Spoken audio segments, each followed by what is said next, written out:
Той. Кеше шаңыраққа келін түскен. Беташар жыры болып жатыр. Жұрттың бәрі беташарға жиналып, ақша салуға дайындалып тұр. Сол бір сәтте Ақзияштың 6 айлық қызы қараусыз қалған болатын. Ақзияш 7 жастағы ұлына бөпеңе қарай тұр. Қазір тез келемін, тербетсең ұйықтап қалады, деді. 7 жастағы бала қарындасын ұйықтатып, қызық көруге ол да далаға шығып кеткен еді. Той болып жатқан үй болғасын, балалар үйге кіріп шығып жүрген. Сол балалардың қайсысы екені белгісіз. Бала жатқан бөлмеге кіріп, сіріңке жағып ойнаған болу керек. Ойнап лақтырған сіріңкесі бесіктегі шілтер матаға лап ете қалатынын қайдан білсін. Өз ісінен қорыққан бала ешкімге айтпастан далаға қарай жүгіріп кетті.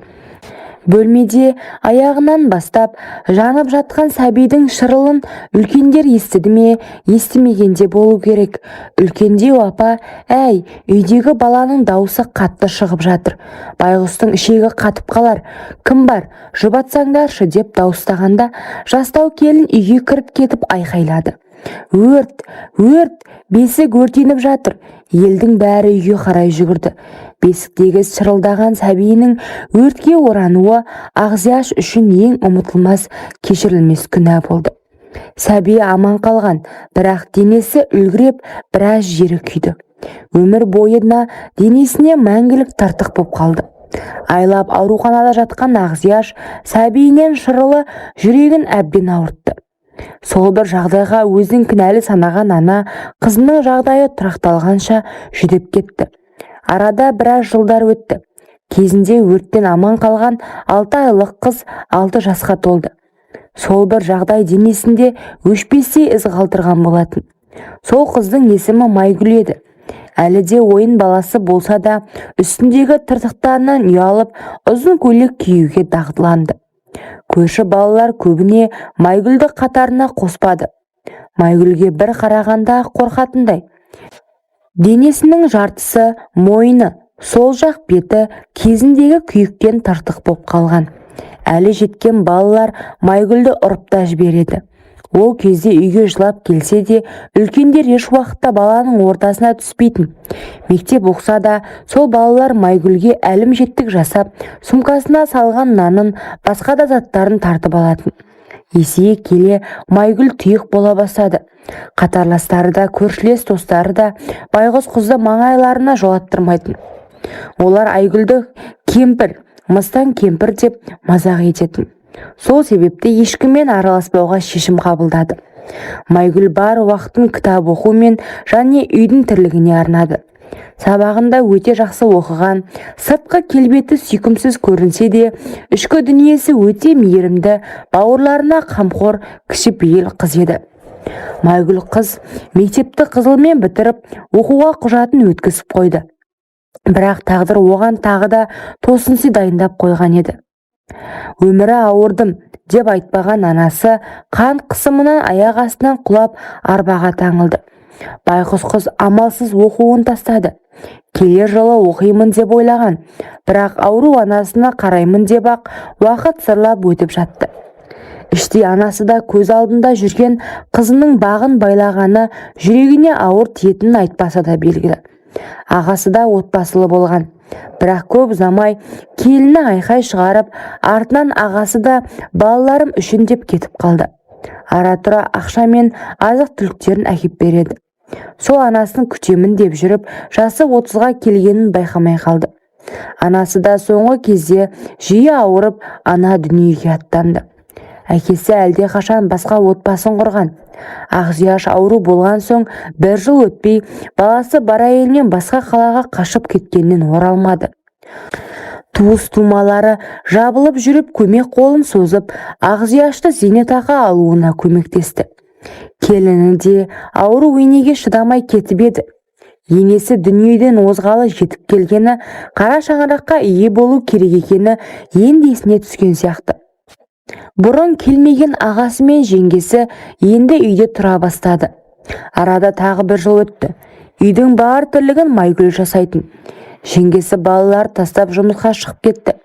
Майгүл сол үйдің қызметшісі секілді бәрін дайындап қоятын. Туыстары бұл қызға жаны ашып, сыртынан алып қашу жоспарын құрған. Бірақ Майгүлді көрген еркек шошитын. Солай жүргенде өзінен біршама жасы үлкен әйелі қайтыс болған еркек Майгүлді жары етуге келіскен болатын.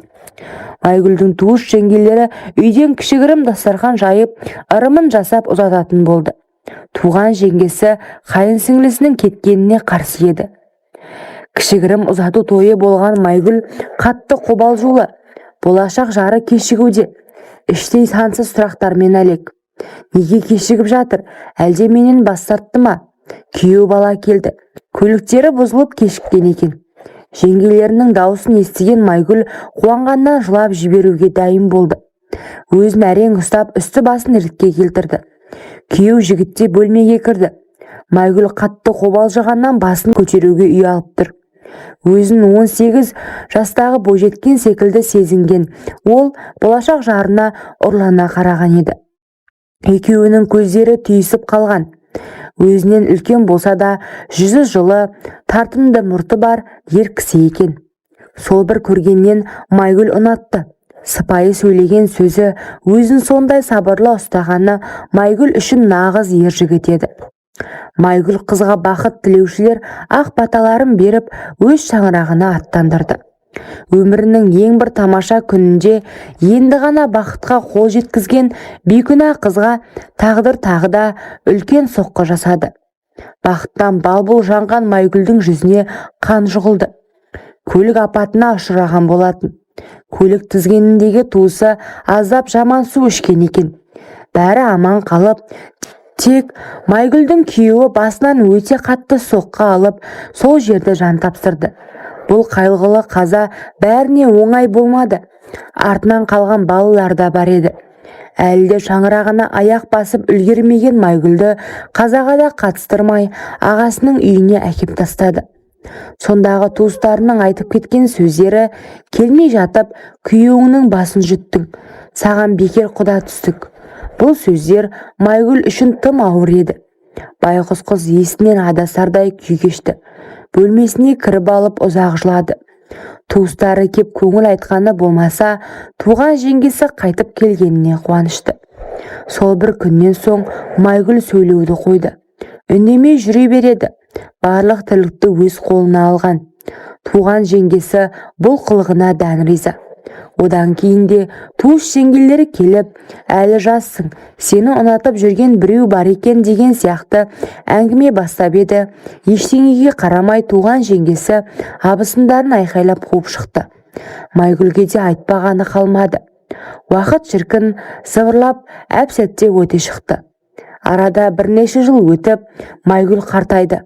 Ағасының барлық баласын өсіріп баққанда Майгүл еді.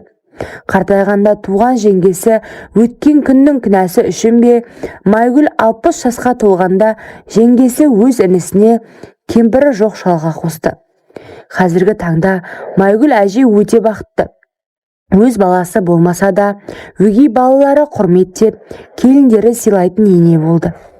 Алла бақытын қартайғанда жолықтырған Майгүл әже шалымен қол ұстасып, Қазақстанның әсем қалаларына ұшақпен жиі қыдырады.